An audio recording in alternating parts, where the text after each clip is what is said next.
Sempurnakan wudu, pelan-pelan berwudu, karena ketika kita berwudu, dosa-dosa kita berguguran. Kita hayati dalam hati. Ketika kita berkumur-kumur, kita keluarkan air dari mulut, dosa-dosa kita keluar dari mulut kita bersama air wudu kita.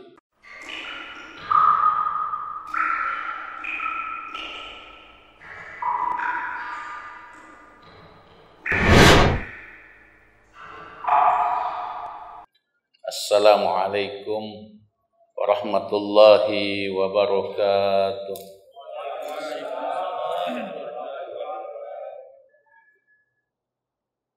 Alhamdulillahi hamdan katsiran tayyiban mubarakan fi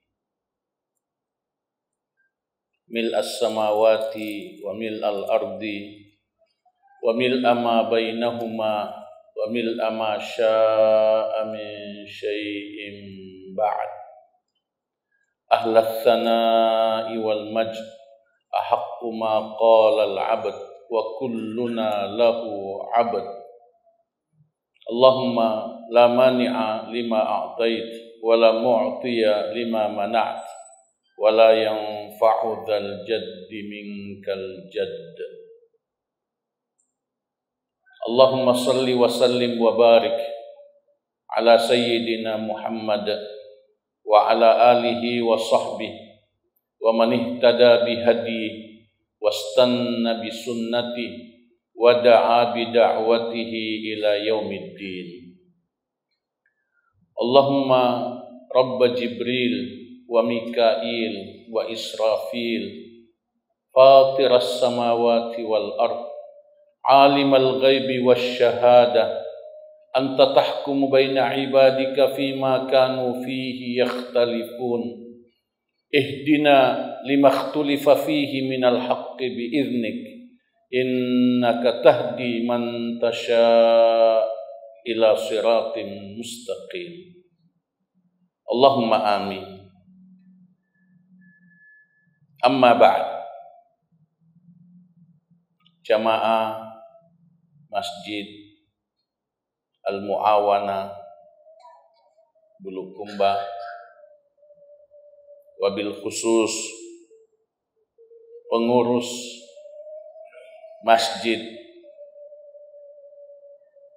yang merupakan salah satu masjid terbaik manajemennya ini.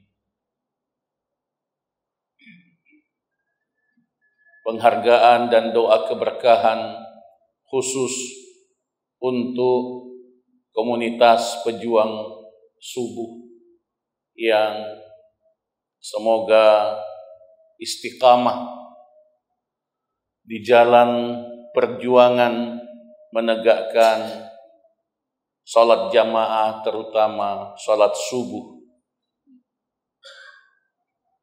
Penghargaan dan doa keberkahan khusus untuk para ustadz, para dai, para pendidik, wabil khusus akhi Al-Habib, pembina utama Pesantren Darul Istiqamah cabang Ponci, koordinator seluruh cabang Pesantren Darul Istiqamah Al-Ustadz Al-Hafidh Muhammad Iqbal Coing MPD, hafizahullah.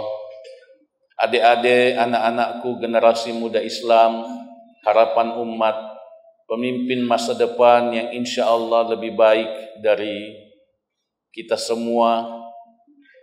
Kita saling mendoakan kebaikan. Inni uhibbukum fillah, barakallahu fikum. Kehadiran kita di masjid yang mulia ini adalah hidayah dari Allah,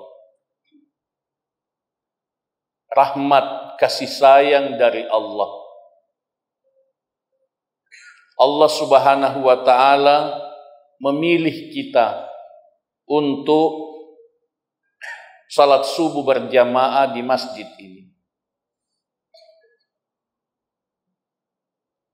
Menghayati nikmat ini mendorong kita untuk bersyukur kepadanya, memuji Allah tabaraka wa ta'ala atas nikmatnya, dan berdoa memohon tambahan hidayah, memohon kesyukuran dan tuntunan untuk semakin memperbaiki ibadah kepadanya. Inilah makna doa kita di akhir salat dan setelah salat. Allahumma a'inni ala dzikrika wa syukrika wa husni ibadatik. Salawat dan salam kita ulang-ulangi sepenuh penghayatan dengan menghadirkan rasa cinta kepada Nabi Muhammad sallallahu alaihi wasallam. Kita berdoa semoga salawat kita diterima dan diberkahi oleh Allah sehingga mendatangkan ketenangan, kebahagiaan dalam kehidupan keseharian kita. Pertemuan kita pada subuh ini adalah sesi terakhir dari jaulah da'awiyah yang kami adakan dari masjid ke masjid,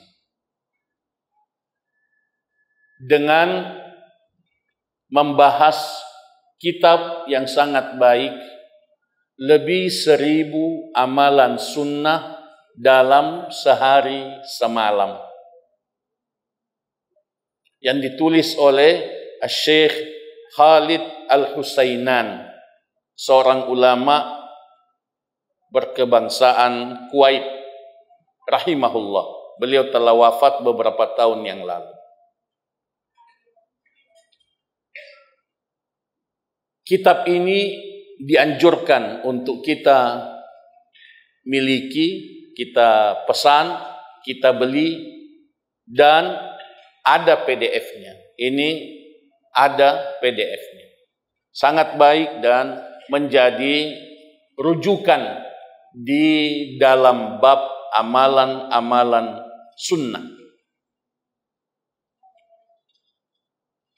Merujuk kepada kitab ini adalah satu tujuan, mengajak jamaah untuk membiasakan diri merujuk kepada kitab. Di dalam pengajian-pengajian kita, sejatinya kita naik tingkat dengan mempelajari kitab. Tidak hanya sekedar mendengar, akan tetapi kita membaca. Mak baca ki, mak baca ki, baca ki bo. Karena itu lebih kuat di dalam menanamkan ilmu dibanding hanya sekedar mendengar. Itu salah satu tujuan kajian kitab seperti ini. Yang kedua, ajakan kepada sunnah. Ajakan kepada sunnah Nabi sallallahu alaihi wasallam adalah ajakan untuk memperbanyak amal kita yang menjadi bekal satu-satunya yang akan kita bawa ke alam kubur, yang akan kita bawa ke akhirat. Aga pada risapa narekotania amala. Aga pada risapa narekotania amala. Amal yang mesti kita perbanyak. Kita semua menuju kepada kematian. Apa yang kita mau bawa kalau bukan amal? Amal yang kita bawa yang paling dicintai oleh Allah Subhanahu wa taala adalah amal-amal wajib. Amal-amal wajib. Wa ma taqarraba ilayya 'abdi bi syai'in ahabbu ilayya mimma aftaradtuhu alaihi. Hadis qudsi yang sahih riwayat Al-Imam Al-Bukhari.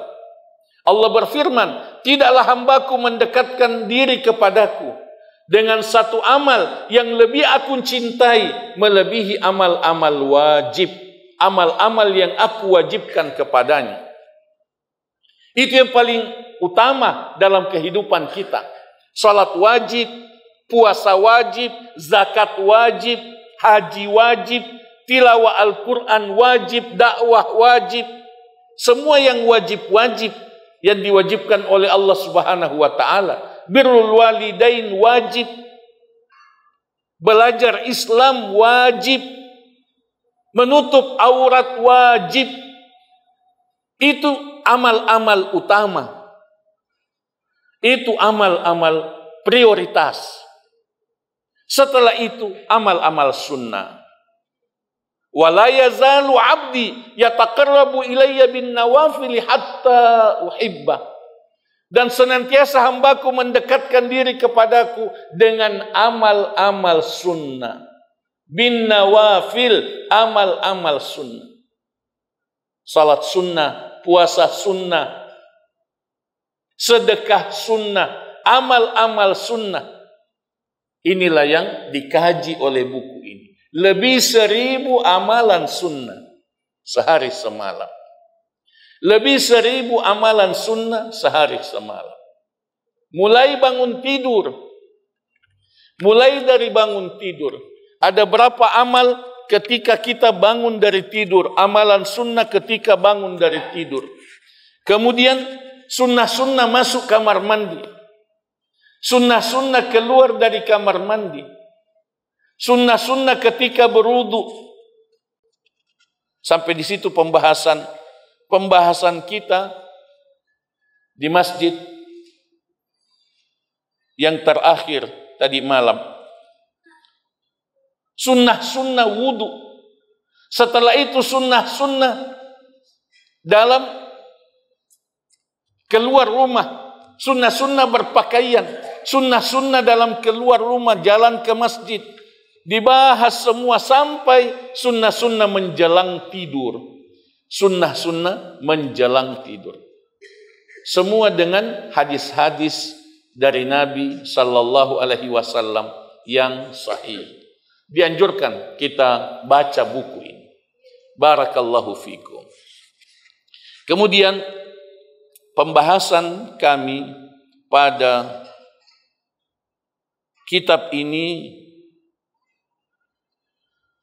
yang terakhir adalah sunnah wudu yang ke-18. Salat 2 rakaat setelah wudu. Salat 2 rakaat setelah wudu. Rasul sallallahu alaihi wasallam bersabda, "Man tawadda'a nahwa wudu'i hadza." Siapa yang berwudu sama dengan wuduku ini, wudunya Nabi sallallahu alaihi wasallam, summa shalla rak'ataini, kemudian dia salat 2 rakaat, la yuhadditsu fihi ma nafsah, dia tidak bicara dengan dirinya, maksudnya dia tidak memikirkan yang lain selain salat. Dia khusyuk dalam 2 rakaat ini, ghufira lahu ma taqaddama min dzambi, diampuni semua dosanya yang telah lalu. Hadis riwayat Al-Imam Al-Bukhari dan Imam Muslim. Dalam riwayat Imam Muslim ada tambahan, dakhalal jannah, dia masuk surga. Ini salat sunnah wudu. Kalau kita sudah berwudu, disunnahkan langsung sholat. Disunnahkan langsung sholat. Kapan saja. Baik siang maupun malam. Itu sholat sunnah wudu namanya. Ini yang diamalkan oleh Bilal bin Rabah, sahabat Nabi yang mulia, radhiyallahu anhu. Sehingga Nabi sallallahu alaihi wasallam mendengar suara sandal beliau di surga. Nabi bertanya, apa amalmu wahai Bilal yang paling engkau harapkan akan menyelamatkan kamu di hari akhirat? Bilal bin Rabah radhiyallahu anhu mengatakan, tidak ada ya Rasulullah, kecuali bahwa setiap saya selesai berwudu, saya langsung salat 2 rakaat. Rasul sallallahu alaihi wasallam menyetujui itu. Ini yang disebut dengan takrir. Hadis takriri, sunnah takririyah, sunnah yang disetujui oleh Nabi sallallahu alaihi wasallam. Apalagi Nabi sallallahu alaihi wasallam juga menyampaikan hal itu, memotivasi kita untuk salat sunnah wudu. 19. Menyempurnakan wudu. Sedikit di antara umat Islam yang berwudu pelan-pelan. Sedikit di antara umat Islam yang khusyuk ketika berwudu. Padahal khusyuk dalam salat dimulai ketika khusyuk berwudu. Sedikit dari umat Islam yang sungguh-sungguh untuk berwudu dengan menghemat air, berwudu dengan air yang sedikit. Nabi sallallahu alaihi wasallam berwudu dengan air 1 mud, 1 gelas kecil.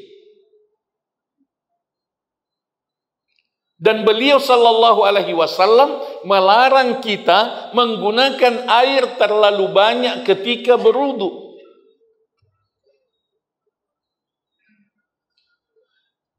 Karena itu kita mesti belajar berwudu kembali.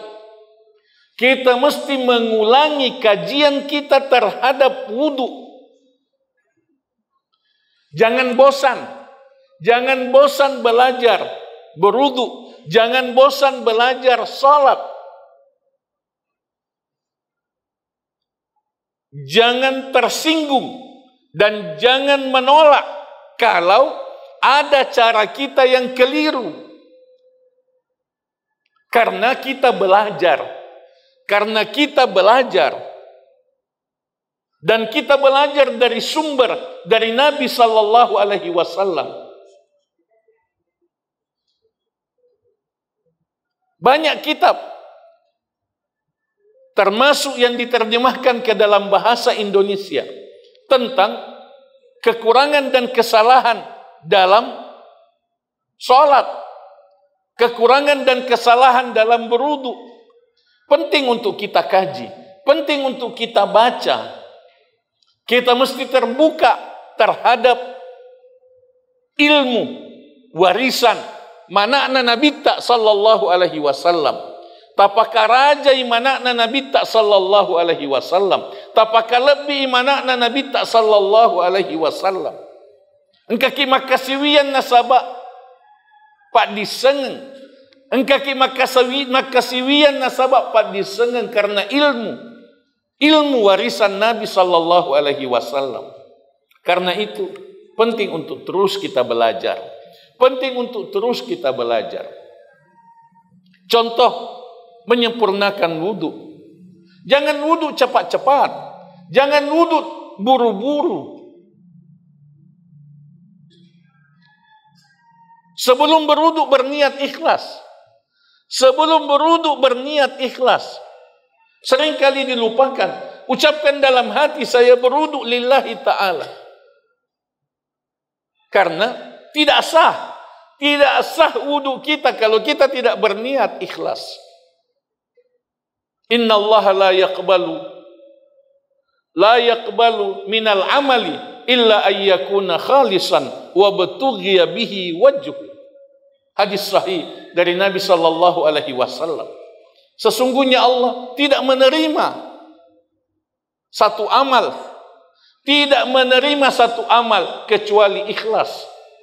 dan diniatkan hanya untuk mendapatkan ridhanya, ridha Allah Subhanahu wa taala. Berniat ikhlas sebelum berwudu, berniat ikhlas sebelum ke masjid, berniat ikhlas sebelum takbir, berniat ikhlas dalam semua amal, berniat ikhlas sebelum bersedekah, dan amal apa saja, niatkan ikhlas dalam hati, karena itu syarat diterimanya amal kita. Menyempurnakan wudu maksudnya memberikan hak kepada setiap anggota wudu dengan membasuh semuanya secara sempurna dan menyeluruh. Salah satunya adalah sunnatud dalk yang sudah dibahas pada sunnah yang ke-15 dalam berwudu. Sunnatud dalk itu adalah menggosok. Ketika membasuh tangan sampai ke siku itu mesti digosok. Mesti digosok. Tidak hanya sekedar dibasahi, tidak hanya sekedar disiram, dibawa keran dikasih begini. Begitu juga dengan kaki, tidak hanya sekedar dibasahi, tidak hanya sekedar disiram, atau dibawa keran sekedar disiram saja, mesti digosok. Itu sunnah untuk kesempurnaan wudu kita. Oleh karena kalau ada yang tidak basah, tidak terkena air, tidak sah wudunya. Karena itu kehati-hatian di dalam menyempurnakan wudu mesti digosok.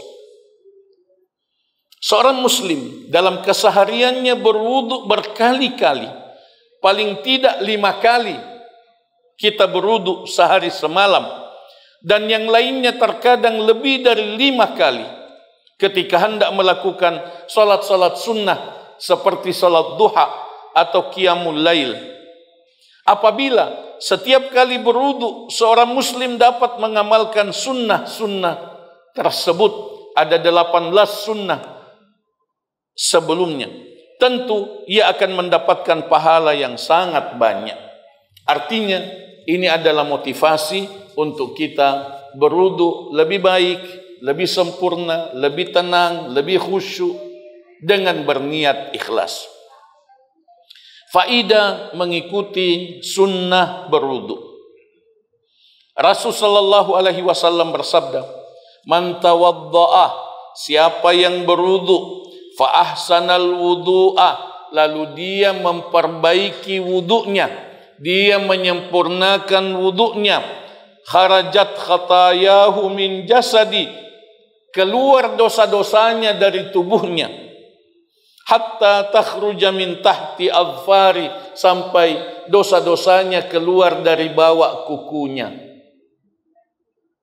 Sempurnakan wudu, pelan-pelan berwudu. Hadis sahih riwayat Al-Imam Muslim. Karena ketika kita berwudu, dosa-dosa kita berguguran. Kita hayati dalam hati. Ketika mencuci tangan, dosa-dosa kita yang sudah dilakukan oleh tangan ini berguguran bersama air wudu. Ketika kita berkumur-kumur, kita keluarkan air dari mulut, dosa-dosa kita keluar dari mulut kita bersama air wudu kita. Ketika kita membasuh wajah, membasuh muka, dosa-dosa kita berguguran. Dosa-dosa kita berguguran bersama air wudu. Demikian seterusnya. Itu mesti kita hayati, dan itulah yang mendatangkan khusyuk ketika berwudu. Itulah yang memotivasi kita pelan-pelan ketika berwudu. Jangan tergesa-gesa ketika kita berwudu. Ini yang dimaksud dengan fa-ahsanal wudu, memperbaiki wudu, memperindah wudu, menyempurnakan wudu. Dalam hadis yang lain, Rasulullah sallallahu alaihi wasallam bersabda, "Ma minkum min ahadin," tidak ada seorang pun dari kamu, yatawaddau, berwudu, fayuhsinul wudu'a, lalu dia memperbaiki wudunya, memperindah wudunya, summa yaqumu, kemudian dia berdiri salat, fayarka'u raka'ataini, lalu dia rukuk dua rakaat, yuqbilu biqalbihi, ia menghadap dengan hatinya, khusyuk mengamalkan 2 rakaat sesudah wudu, wa wajhihi, dan wajahnya tenang dalam melaksanakan salat 2 rakaat, illa wajabat lahul jannah wa ghufiralah, melainkan wajib atasnya surga dan diampuni dosanya. Riwayat Al-Imam Muslim, hadis sahih. Jadi ini amal luar biasa, ini amal besar, ini amal sewajibnya dimuliakan, tidak disepelekan, tidak dikerjakan begitu saja, mesti dengan penghayatan khusyuk, mesti disempurnakan dengan salat 2 rakaat sesudah berwudu. Al-Imam An-Nawawi rahimahullah mengatakan, sesungguhnya derajat yang didapatkan oleh orang yang membaguskan wudunya adalah ia mampu berjuang membela dirinya dari kejahatan-kejahatan setan dan menghilangkannya dari dirinya, menghilangkan setan dari dirinya, serta menjaga dirinya agar tidak diganggu lagi oleh setan walaupun sekejap mata. Dia selamat dari setan dan perjuangannya untuk melakukan sunnah-sunnah wudu, dan dia mendapatkan kelapangan hati. Al-Imam An-Nawawi, seorang ulama besar dari mazhab Al-Imam Syafi'i rahimahullah, beliau memberikan satu faidah untuk kita semua, bahwa berwudu itu adalah benteng terhadap setan. Berwudu yang sempurna itu menjauhkan gangguan jin, tidak kerasukan, deknat tamari jin. Itu adalah benteng dari setan. Itu yang dimaksudkan oleh beliau. Sehingga kalau ada gangguan jin, ada perasaan bahwa kita akan diganggu jin, atau ada kekhawatiran kita akan kena jin, kena sihir atau semacamnya, perbaiki wudu. Makanya para ulama menganjurkan berwudu sebelum keluar dari rumah, berwudu sebelum meninggalkan rumah, berwudu ketika masuk rumah, berwudu sebelum membaca Al-Quran, berwudu menjelang tidur, berwudu menjelang tidur. Karena itu adalah pembentengan diri dari gangguan jin. Barakallahu fikum. Demikian kajian kita pada pagi ba'da subuh ini, sebagai pendahuluan dari dialog kita yang diharapkan efektif, diharapkan diterima dan diberkahi oleh Allah tabaraka wa ta'ala. Barakallahu fikum. Terima kasih atas perhatian, kesungguhan para jamaah. Terima kasih para pemirsa yang budiman. Jazakumullahu khairan. Aqulu qouli hadza wa astaghfirullah li wa lakum.